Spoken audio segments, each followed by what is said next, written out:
Assalamualaikum warahmatullahi wabarakatuh. Perkenalkan nama saya Zulfar Muhammad dengan NIM C2401231093 dari kelompok 7 asisten keadiban. Nah, pada kesempatan ini saya akan memaparkan hasil analisis pertumbuhan, produksi, dan makanan yang ikan salem, Scober japonicus, yang ditangkap di Selat Bangka, hasil penelitian dari kelompok 7.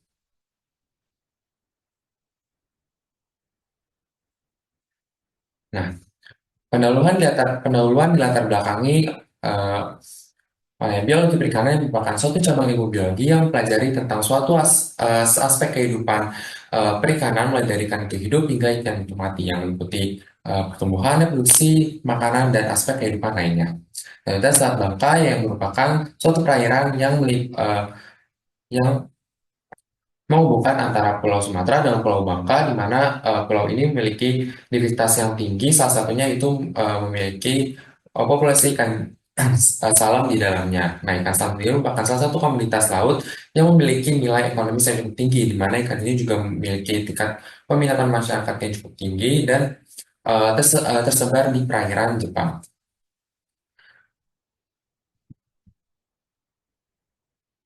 Nah, selanjutnya yaitu untuk waktu dan tempatnya itu dilaksanakan di Laboratorium Perikanan Biologi Perikanan dan ruang kuliah MSPI Fakultas Perikanan dan Ilmu Kelautan IPB University, di mana waktunya itu dilaksanakan mulai dari tanggal 31 Agustus 2024 hingga 16 Oktober 2024.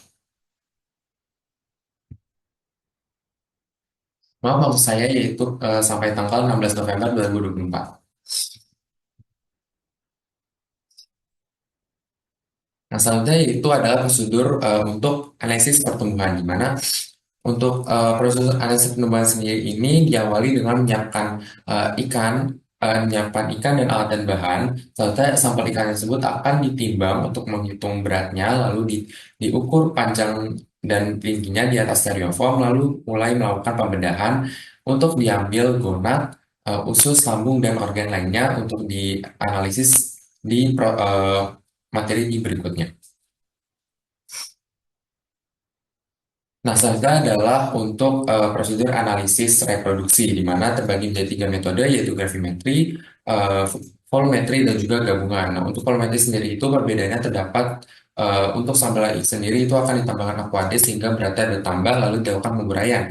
Untuk gravimetri itu untuk eh, tiga sub sampel gonadnya itu akan ditimbang lalu dilakukan penguraian, dan untuk gabungan sendiri yaitu merupakan gabungan dari dua metode ini, yaitu gabungan volumetri dan gravimetri.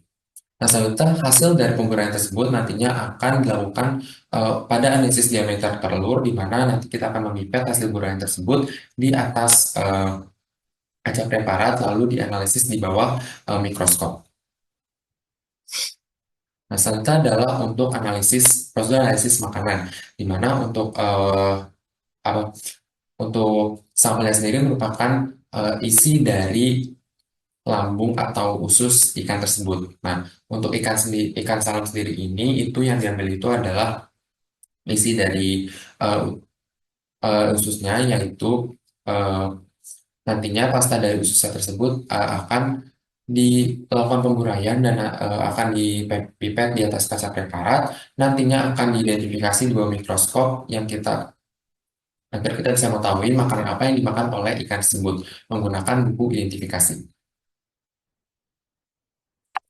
Nah, ini adalah untuk analisis datanya.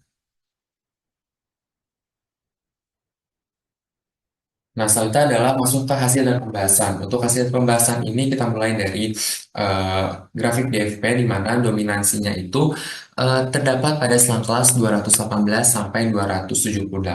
Nah, selanjutnya yaitu untuk grafik HPB dan jantan gabungan, di mana grafik HPB jantan gabungan dan grafik HPB betina gabungan, di mana pada jantan gabungan ini setiap satu satuan panjangnya akan mempengaruhi bobot sebesar 0,5 sekian, dan untuk eh, betina gabungannya itu setiap satu satuan panjang akan mempengaruhi 0,4 sekian bobot.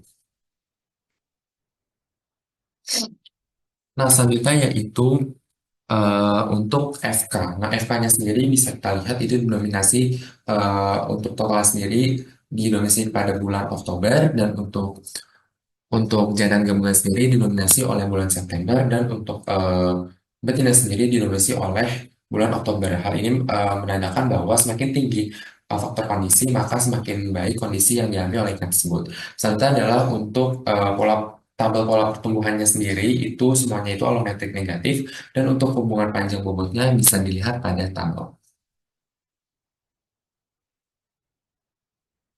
Selanjutnya adalah reproduksi ikan salem, yang dimana kita bisa lihat di sini untuk tiga grafik TKG total itu didominasi oleh TKG 4. Terus selanjutnya untuk eh, TKG jantan TKG jantan dan betina itu didominasi oleh TKG nomor 3.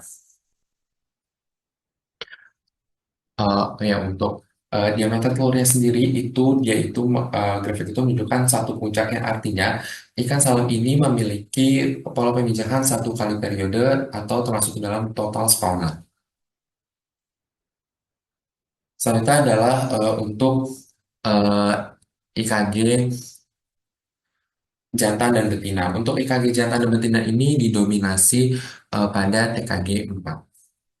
Hasilnya adalah sex ratio atau rasio kelamin itu semuanya itu adalah tidak berbanding satu banding tidak sama dengan satu banding satu atau menandakan bahwa ikan ini tidak seimbang untuk penyebarannya.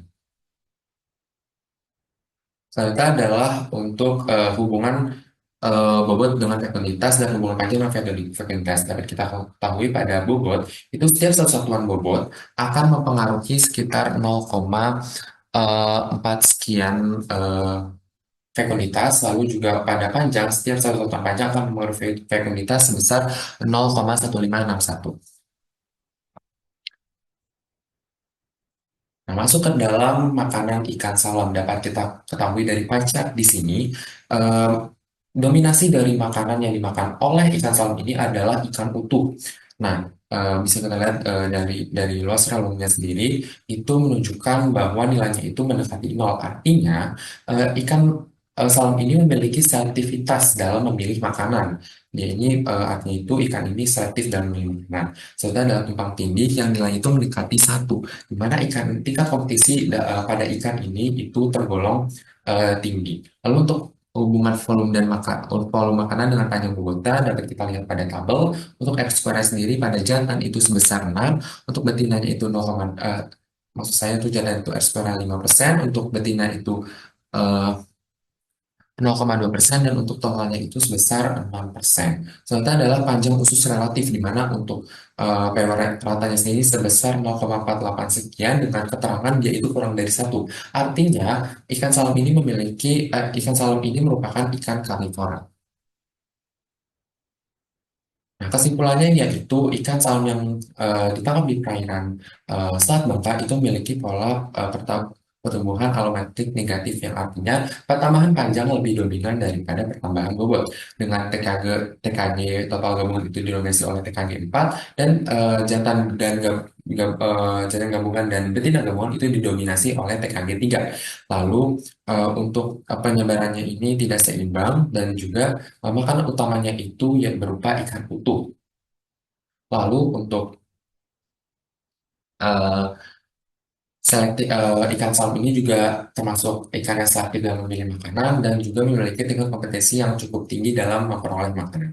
Caranya yaitu mungkin bisa dilakukan penelitian lebih lanjut karena mengingat ikan ini memiliki nilai potensi ekonomi yang tinggi sehingga eh, diperlukan penelitian terkait produktivitas ke depannya untuk ikan salmon ini. Sekian pemaparan yang bisa saya sampaikan. Kurang lebihnya mohon maaf. Wassalamualaikum warahmatullahi wabarakatuh.